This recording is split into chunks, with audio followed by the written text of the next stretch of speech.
Mtazamaji, kwa mara nyingine tena Rais William Ruto ameorodhesha msururu wa ahadi kwa Wakenya na wafanyakazi serikalini, ahadi alizozitoa akiwa Ikuluni Nairobi na machifu zaidi ya 6,000 na kuzua mdahalo mitandaoni kuhusu uchu wake wa kuweka ahadi, wakati nyingi ya zao hizo ama ahadi hizo zikiwa bado hazijatimizwa. Mtazamaji, ahadi hizo ni zipi? Kwanza kabisa mtazamaji, Rais William Ruto ametoa ahadi kuhusiana na pesa za uzeni, ambapo amesema kwamba kufikia mwaka 2027 pesa hizi basi kutoka shilingi bilioni 320 zitakuwa zinafikia trilioni 1. Mtazamaji, kando na hilo amezungumzia sekta ya kilimo mtazamaji, ambapo Rais William Ruto amesema kwamba tutakuwa tunasambaza ama kuuza chakula nje ya nchi, ambacho basi itakuwa ni mazao yanayoongezeka na kuajiri walimu wapatao ni 24,000 mtazamaji. Vile vile amesema hili litafikiwa kufikia mwaka 2025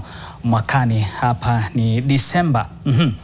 Na ndani ya miaka mitatu Rais William Ruto amesema kwamba katika lile swala la kilimo ni kwamba itakuwa Kenya inasafirisha sukari nje ya nchi, akitangaza kwamba kuna kampuni 4 ambazo tayari mipango imewekwa kuhakikisha kwamba zinazalisha chai tena kunradhi sukari kwa kiwango kikubwa zaidi.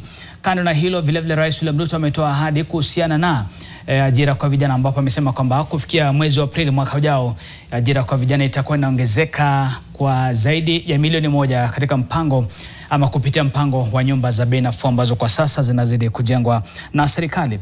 Vile vile Rais William Ruto ametoa ahadi kwa uongozi wa taifa, ukitaka kuzungumzia administration ama machifu hapa, ambapo amesema kwamba kuanzia tarehe 1 Julai mwaka ujao ni kwamba machifu watakuwa wanapokea shilingi 3,000 mtazamaji. Vile vile watakuwa ni makarani wa mitaa na wazee wa vijiji wataanza kupokea shilingi hizo ya shilingi 3,000 pamoja na kupokea tarakilishi ambazo zitawasaidia kutoa taarifa kutoka kule vijijini.